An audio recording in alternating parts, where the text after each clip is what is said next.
Welcome back to the channel. Today we're reviewing Jordan Belfort and his recorded sales call. Like we did with the last one, we're not throwing shade. We're not trying to criticize. We're just looking at the call, see if there's anything entertaining, anything that we can learn from. We'll break down some of the psychology, some of the body language, just what's happening in the sales conversation, see if we can learn and grow together, right? Because who doesn't love reviewing the game tape of some of the greats? So I hope you enjoyed today's episode, and let's dig in and see how the Wolf of Wall Street sells. Hello. Hey. How are you, Jordan Belfort?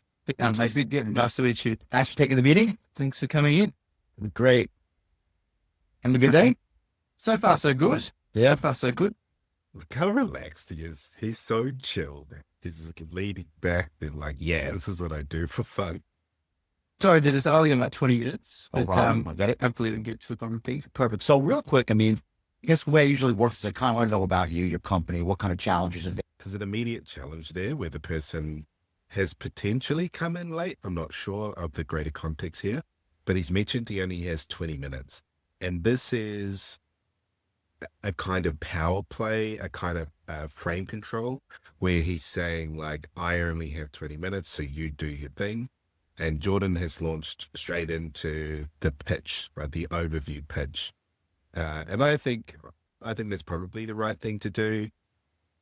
If you've read the book, Oren Klaff Pitch Anything, which is all about frame control battles, there's different ways you could have handled that. But I think it would be over the top to be like, oh, well, only 20 minutes. I can only be here for 15. Like, how cheesy is that?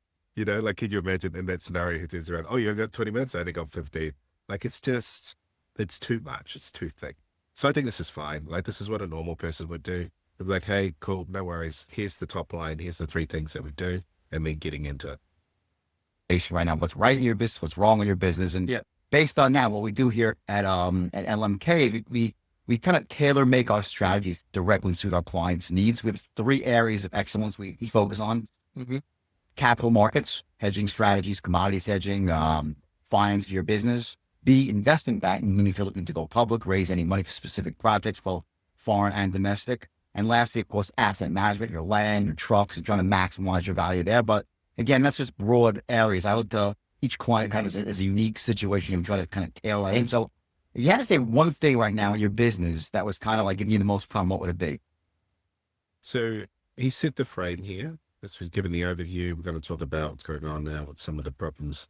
And then he's gone straight into like, what's your greatest problem? What's your greatest challenge now? I mean, that's basically perfect, right? Like he's drilling into what's going on right now. What are the challenges? And then just taking it from there. So he's given context and then he's asked a critical question, which is, what's the challenge? In terms of growth, like you stop you from growing as fast as you could. It's probably uncertainty around China. We're a business that's really got its history very much rooted in Australia. Mm-hmm. We've had some experience in Singapore and Hong Kong. Right. Different markets. China, China's really unknown to us. Right. And that does keep you awake at night a little bit. In the sense of that, obviously, to fill the demand, you have to kind of grow a certain amount of, or produce a certain amount of crop, and then milk, and then you're not sure if they're going to buy or not. So there's an issue of a overproduction versus making sure they're going to buy at the end of the day. Is that what it is? Well, there's that, and I guess the question over, setting up facilities in China, whether we go down that path or whether we can continue to do it out in Australia. Mm-hmm. I believe we do need to set up some facilities in China. Yeah, that requires capital. You have nothing there right now at all? No. Okay. So there's a couple of things that happened there. He's done what we call prescription priming, which is essentially prescription priming is where we know the problems that our avatars have on the offer that we're selling or the services that we're selling. And so we can sometimes label that for them or prescribe it to them. So saying, hey, is it this by chance? Is this the problem that you're experiencing? And it's kind of a bit of a Hail Mary because it either goes really well and they go, yeah, that's exactly the problem that we're experiencing. Or they go, hey, it's not quite. Either way, it's okay because he's going to, if you're wrong, they have the tendency to correct you and tell you what the actual problem is. So in this case here, he's saying it's more about how do we build the factories in China. I think ultimately it's a really smart play because it establishes Jordan as an expert in the subject matter so that the person buying can be like, oh, you know the problem of this market. Absolutely. You know, we've certainly got strong customer relationships here in Australia. I think there's a lot of opportunities for growth here. Right. I think we've got a unique opportunity in China because of our accreditation standards. And Right. the Chinese are very... Which status do you get? No, I think we might be the only Australian company that has it. Right. So, you know, we could go very comfortably just focusing on Australia. And it might be it might be the best part. I'm not sure, but the China opportunity just is dangling out there, I guess. Right. I know. Kind of like I do, not just obviously in the banks, I mean, pretty much every business for high tech, low tech. Yeah. Everyone's kind of, China's like this kind of, this 900-pound gorilla in every conversation. And the idea, I think it's the question, the challenge everyone faces, we know we got to go there. There's a massive market there, but how do we get there in a way which is basically risk averse, but allow us to kind of test the waters, and if we hit it, to kind of expand quickly and capitalize. Yeah, you're right. And the risk feed grass is really important. While we've got some ambitious plans, we don't want to take up too much risk. Right. So he's done a similar thing there again, a prescription prime, because this prospect's not giving a lot away. The prospect's been relatively conservative with like what the actual challenges are. And so he circled back to what he clearly knows is the problem, which is getting into China, expanding, doing it in a risk-adverse way. Does that make sense? So he's doing it. He's doing this expert-led, expert consultant style of sell here, which I think is necessary because the guy's not really giving him a lot to work with.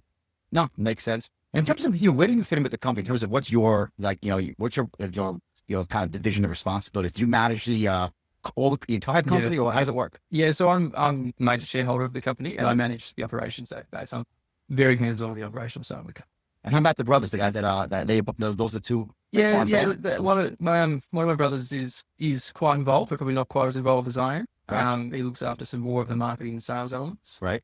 And then my father still has an active role in an advisory sense, and being a minor shareholder. And right. But it's mainly operationally run by myself. Got it. And how about the actual? Do you have a CFO that reports to you, or we have a business manager? And he looks after all the finances, like the accounting and that sort of thing. Mm-hmm. So I guess he's our CFO. Right. And then you're basically fully integrated in the sense that you own farms, right? You're actually growing this stuff, processing it, and then shipping it out. So what he's looking for there is the decision-making structure, right? So who are the key players that need to be involved in the decision? Because I think he's trying to scope out whether or not he can actually close this deal in Maroon. And I believe he's pretty sold that he can help this company. So I think he's going to start moving it along quite quickly, because it's either very early or it's beautiful in the sense that he's figured that out, who the decision makers are. He's mapped out the decision-making process, and that might inform his close. Let me ask you a question. You guys considered actually trying to partner up with someone to purchase an existing small producer of organics in China and kind of use your technology? This way you need to have sort of a stable foothold already there, and then grow their business versus trying to start from scratch at all. Look, certainly played with the idea. Very cautious about it, just because we're a family business and build a lot on trust. Organic companies don't tend to collaborate all that well. They tend to kind of keep a lot of their secrets themselves. But I mean, I'm not close to the idea, but I just have some reservations. I mean, the reason I say this is, one of the things that we do and we specialize in is, we're as a global merchant banker, we have strategic alliances all over the world, and especially in China. Yeah. So one of the things we could do was actually introduce you to various people along every element of the supply chain, whether it's simply purchasing an organic, concern, or simply, getting you in touch with the right people for trucking, right people for any part of production, and of course, distribution. So kind of to help you there, just to kind of put you in touch with the right people operationally, if that would help you kind of make a decision, at least give you more of a knowledge base to what's really you need to do to get yourself into China without, kind of stumbling and falling on your face.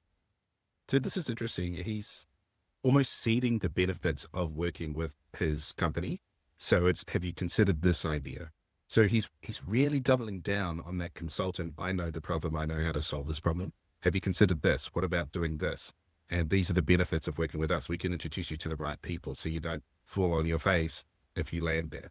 And so this is very traditional in its sales, in the sense where if your prospect's not really giving you anything to work with, like, these are my core problems, these are the issues of getting into China, setting up manufacturing in China, these are the problems. If you're not getting any of that, then this is kind of what you have to do. It's like, give me something to latch on to, man, because you're giving nothing. Look, I mean, networks like that will obviously be useful, but this idea of getting into a partnership with another company, I'm not sure. I mean, is that the sort of thing you think? No, I mean, listen, here's what I do. I'm a believer in what you weigh all your options, right? I totally get that, like, there's a certain culture that made you guys what you are, right? And one of the great risks about China is it's a very different culture. Okay, so there's two issues that you face when you go to China. Number one, okay, you have to say, well, is my culture going to play well in that country? Because some things that just work here don't work well in China, right? The other thing is, yes, my culture, in fact, will work well in China, but there's some sort of like disconnect must be the way you think you're saying it to them and the way they're perceiving it. So it's important, whatever you do, what I would recommend, whether you want to control every last ounce of the supply chain, you need to have local Chinese people there who know the market, who know the people, who know the kind of the social demeanor there to make sure that the message that is been so successful here in Australia gets out in China. Does that make sense there? Yeah, it does. I mean, what do you think would be some of the cultural barriers for a business like mine moving into China? I think that number one, it used to be like that China. So this was really cool, right? This is where he's basically told them, these are the problems that you're going to encounter. Will your culture translate? Will you be able to have the demeanor to communicate with that? China's got a different culture, et cetera, et cetera. So he's laying in the problems here. And the prospect is asked, again, a bit of a tricky question, not really giving anything away, and potentially a bit of a frame steal as well, because he's saying, well, what do you think of the problems? Which invites the salesperson to talk about themselves when we really want them talking about their problem. So Jordan's doing really well here with a prospect that is just not really giving a lot and is also trying to steal the frame often. So let's just see how he handles it. This whole big, the sage white man, we want to know what the white man is doing. That was a big thing that when they felt like they were behind. Now there's been like almost a tip where they feel like they're the emerging dominant power and almost like they are the wise ones and they know it all. So yet they in truth know, of course, they don't know everything, right? So there's a sort of cultural gap of you being able to educate them, but at the same time making them think it's their own idea, and giving them the facts so they come to the conclusion you wanted them to come to in the first place. And it doesn't happen so much, it doesn't do much with like production or marketing. Yeah. Okay. And as you guys know, you're not just producers, you're marketers. Okay. Yeah. So you have kind of both elements of that equation wrapped up. Now, again, like obviously I'm a banker, I'm not in the organic food business, but one thing I do know is there are certain core distinctions that run through every industry, whether it's your industry, whether it's computers, whether you're selling automobiles. Okay. So what we try to do, again, we have a client like you. We don't look at things, hey, they're organic. That's just separate. It's some things that are global. Like, for instance, Mary, Donovan, right? Yeah. One of the things for Mary's, we're able to save her a tremendous amount of money domestically and overseas on our commodities hedging, okay, and on some of our currency swaps that she was doing. And the ways we did that is because we understand there are certain peculiarities to her industry, but at the same time, there were also some commonalities that apply to all industries. So we're able to come up with a model that directly suited our needs that would address. She has not exact similar concerns in the sense that she produces too, a little bit different in a different industry, but she's producing, not sure what she's going to sell. So it's important that she actually has access to her supply chain, but This is awesome. So he's done two things really well. I think he just does exceptionally well.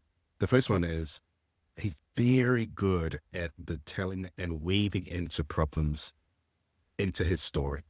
And this is what natural salespeople are really good at, is they will sort of share stories and they'll talk with you that will help you see that there are problems. He's basically telling you what the problems are over and over again so that you actually start believing or creating like a seed of doubt or like a seeding of a problem into your mind, which is very Jordan. And then I think the second thing he's just done here is he's tied it back to social proof. So our client, she had similar problems to you.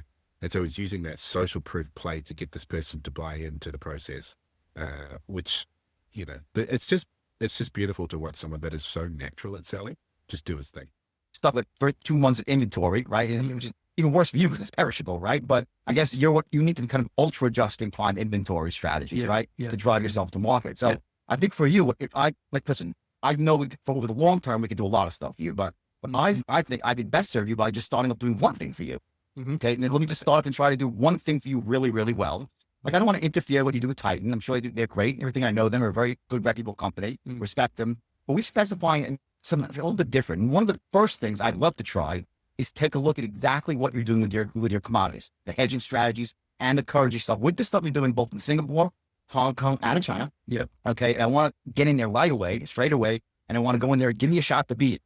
Let me work on it. Give me 30 days. I'll do my trade small. Start small. Don't stop what you're doing. Put a small amount of your trades through me and then analyze in 30 days the percentage gain. Mm-hmm. And if I'm even past as good as I say, I believe you'll be moving all your business over to me after that. That's up. This is the classic Jordan Belfort, right? Like, that's out fair enough. Just give me one shot, give me one piece, like straight out of the movie. But I guess in this scenario, probably, and then she loves it as well. Look at the lady in the back. Uh, I think that's the beauty about what he's read here, is he's not trying to go for the entire carcass, if you will. He's like, just give me a nibble. Like, give me a nibble. Let me do one thing really well. Like, even his language is beautiful. Let me do one thing really well for you. Give me 30 days. If my returns are better, etc., etc. It's a very no-brainer type deal. He's also pre-handled the competition really well as well. So don't worry about Titan. I massively respect Titan. Let's just leave them on the side. I want to focus on one thing, your commodities. That's what we do different, which, I mean, it's just beautiful to watch, isn't it? Fair enough. Well, I mean, I'm not particularly worried about where we're at in that space. So what do you want to be doing? Well, let me ask you a question. First of all, does the overall idea in terms of, of us advising you, not just in one area, but all areas, make sense to you that we could be an asset over the long? Does that appeal to you?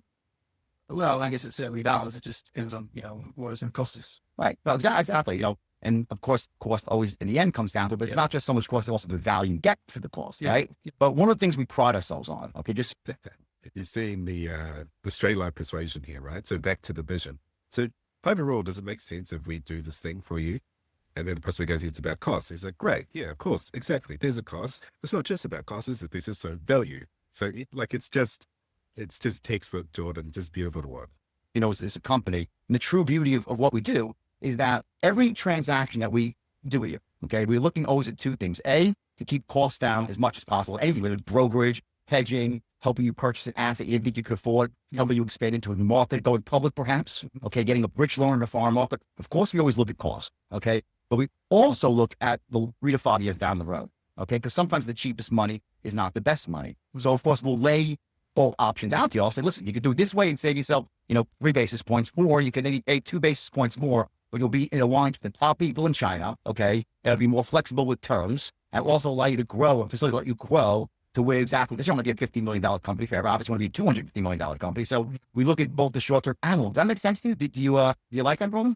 I mean, look, in theory, it sounds good, but at the end of the day, it sounds like you do with a lot of big companies, and we're not a huge company.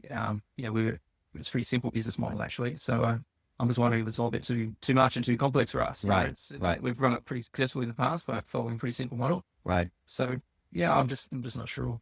Well, let me say this. I hear what you're saying, and I like to pride myself on being a guy that takes medium-sized companies and turns them into big companies. And that's really how we make our money. All big companies once were medium-sized, once small companies, right? Yeah. And the same dynamics that apply to a business at your size, it's no different for a $50 million or a $500 million company. Yeah. It's a different way of thinking. And I think in some levels, and listen, that's why I said to you, I'm not looking to interfere with relationships that you have right now. Because I think that smart business person, you guys are obviously smart, you know what you do well, right?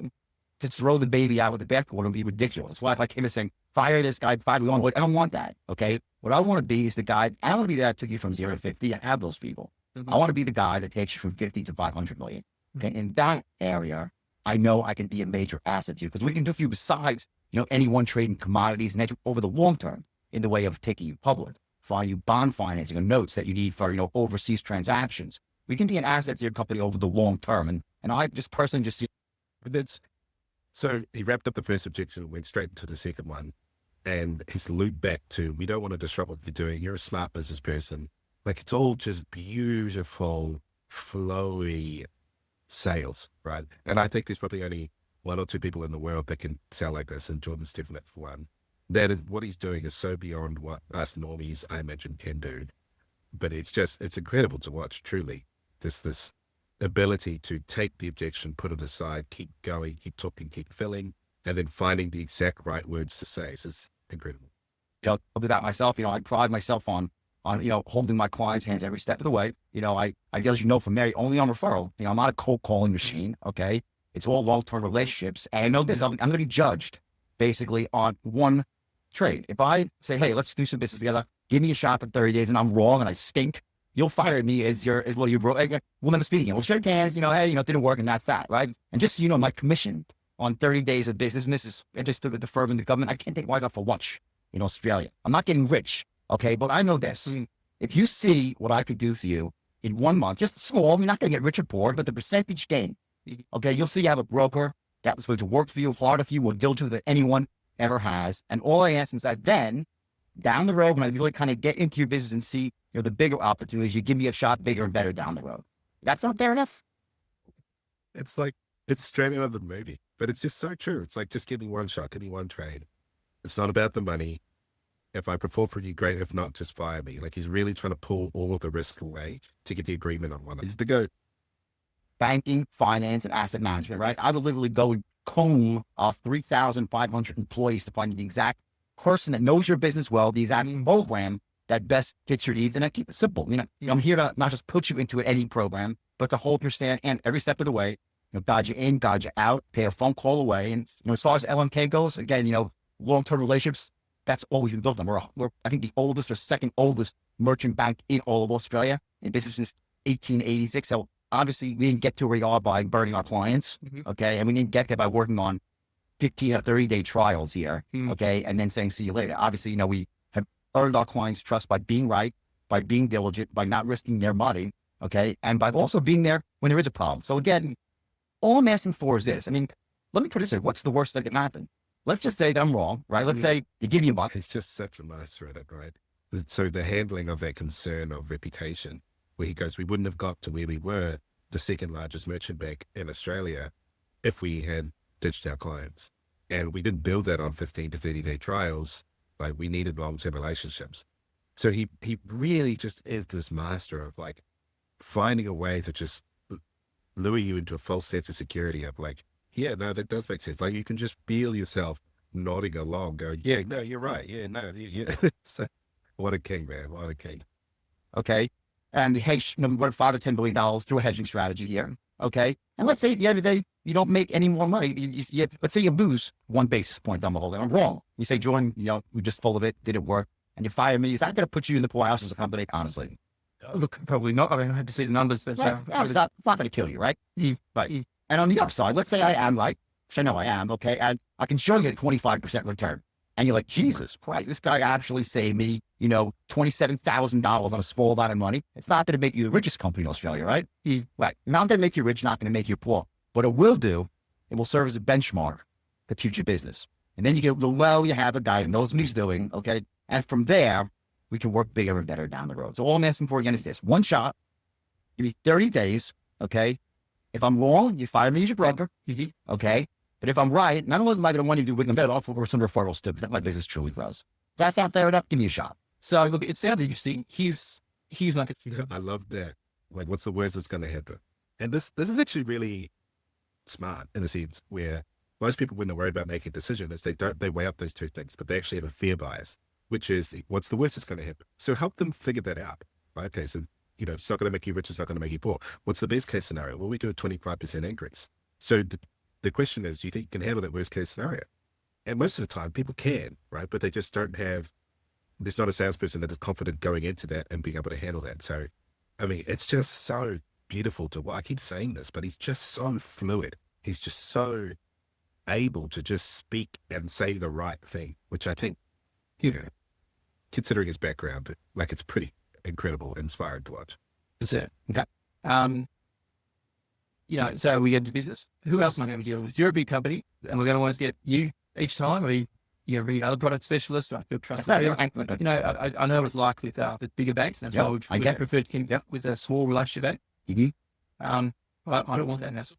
No, I totally get that. And by the way, just, if we have an interest, LMK is interesting for one sense, but we are a big bank.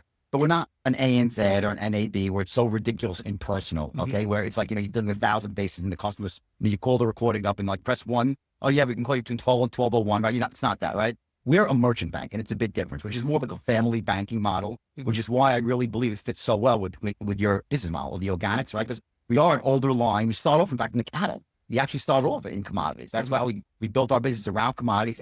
And from there, we went to banking as a result of the hedging. So that's why we're the number one company about hedging and commodities, which is why I think it's a perfect fit. But in terms of me, you'll only be dealing with me. And if there's someone else I want you to meet, they'll be with me. In other words, if I say I got a guy who's like, has a new algorithm that's going to allow us to make an extra 7 basis points a month on the term, I'm not going to say, hey, you guys come with me. I'll have them come with me, or we can have dinner, whatever it might be. But it's not going to be 30 faces. There's going to be me and only someone else if I believe that person, okay, can help with the conversation. If you only want to meet me, hey, We can just be the two of us. But again, all I'm asking for is this. I'm asking to get married right now. Okay. I believe in starting small because I know I can prove myself to you. Now, if I was here saying to you, I'm going to roll your business fire tight and do this, do that, right? You'd say, get the fuck out of here, right? Okay. But I'm not saying that. What I'm saying is that I'm confident if you just see a little bit of what I could do, we can use that as a benchmark to go forward. So again, this for one shot, 30 days, and believe me, you could be a client for life. Sound fair enough? A little bit. I have to see the numbers, but sounds reasonable. Perfect. So let's open up the account now. And there you go. Okay.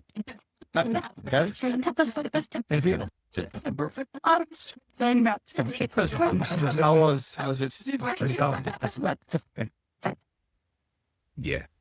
Like, loop back again, going for the sale, just reiterating, it's just one small thing, You don't need to do more than that one small thing. So I think, all in all, there's a lot of things that Jordan does that I would say us normal people can't do, which is, that's tough. But there's some principles here that he's displaying that are just incredible. Just like go for the small sale, especially when you're in the big complex, environment, handling each objection individually by using his straight line system. So he very much links back to the greater picture. Okay, so do we agree on this? Yes. Okay, what's the worst case? What's the best case? And then going back again. Sound fair enough? Can I do one deal? And then just going through. But I think in terms of selling styles, Jordan is very much a hammer, and not everyone is a hammer, and that's okay. There's nothing wrong with being a hammer. I'm not a hammer. I can't do what Jordan does. You might not be able to do what Jordan does as well. And I think he is the epitome of the naturally gifted salesperson. And so if you see Jordan sell like this and you're like, man, I can never do that, no stress. Don't worry about it. You can take the best bits of what he does, which is that authority, that consultant style. They're using stories to seed in the ideas. What about this? What about this? What about this? So yeah, I would say all in all, I can't sell like that. Maybe you can't sell like that, but definitely some wisdom in there, and objection handling, and creating problem, and persistence, and asking for the sale, and tonation, and body language. So yeah, I hope this is valuable. Probably not as much that we can pull out of this one as we have other ones, but I'll see you in the next video.